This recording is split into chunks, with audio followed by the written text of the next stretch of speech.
अब काम करते हैं, आगे बढ़ते हैं और कैबिनेट ने एग्रीकल्चर से जुड़े कुछ अहम प्रस्तावों को मंजूरी दी है। इस पर बातचीत करने के लिए सीएनबीसी आवाज़ के deputy executive editor Lakshman Roy हमारे साथ जुड़ गए हैं, उनसे जान लेते हैं।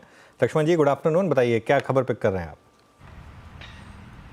जी गुड आफ्टरनून। दरअसल मुझे जो सूत्रों से जानकारी मिली है उसके मुताबिक इस बार के कैबिनेट में एग्रीकल्चर पर खास फोकस किया गया है। पिछले कैबिनेट आपने देखा होगा इंफ्रास्ट्रक्चर पर फोकस था, तो इस बार एग्रीकल्चर पर है और कुल मिलाकर 8 प्रस्तावों को कैबिनेट ने मंजूरी दी है।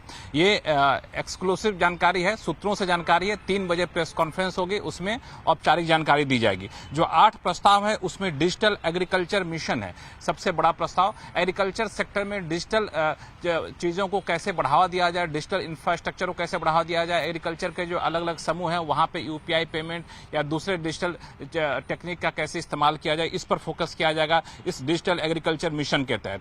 दूसरा जो महत्वपूर्ण प्रस्ताव एग्रीकल्चर से जुड़ा हुआ जिसको मंजूरी दी गई है वह है नेचुरल फार्मिंग के लिए नेशनल मिशन को मंजूरी दी गई है। इस मिशन के तहत नेचुरल फार्मिंग को बढ़ावा दिया जाएगा, इसके लिए अवेयरनेस प्रोग्राम चलाया जाएगा, इसके लिए इंसेंटिव किया जाएगा, इसको भी मंजूरी दी गई है। इसके अलावा आईसीआर की सेंट्रल स्कीम थी, 6 स्कीम थी। इस 6 स्कीम को अगले 1 साल तक जारी रखने का फैसला लिया गया है। 2025-26 तक जारी रखने का फैसला लिया गया है। ये 2021-22 से चली आ रही थी।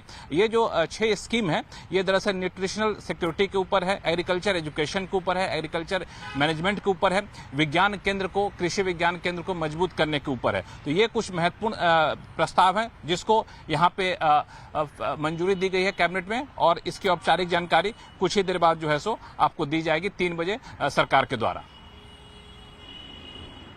ये इस समय लक्ष्मण जी की तरफ से कुछ इम्पोर्टेंट इंफॉर्मेशन आती हुई, तो ये एक अभी के लिए इन्फॉर्मेशन। लक्ष्मण जी, कुछ और भी अप्रूवल आ सकते हैं क्या? इस कैबिनेट मीट में कुछ और अनाउंसमेंट हो सकते हो?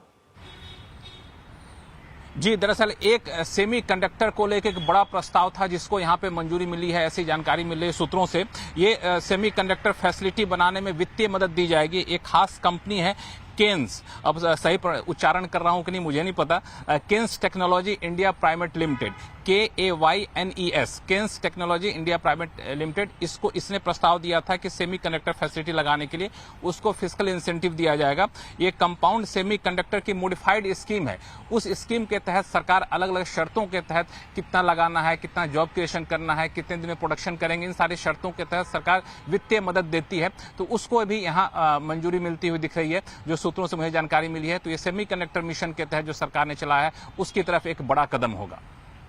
इंस्टेक ये प्राइवेट नहीं लक्ष्मण जी, ये लिस्टेड कंपनी उसी की बात हो रही होगी शायद, जो PLI कंपनी। हाँ, प्राइवेट नहीं है, नहीं ये प्राइवेट नहीं है। केन्स टेक्नोलॉजी इसका नाम है, केन्स टेक्नोलॉजी इंडिया लिमिटेड। तो हाँ, केन्स हाँ, तो टेक्नोलॉजी हमें तो हाँ प्राइवेट तो नहीं।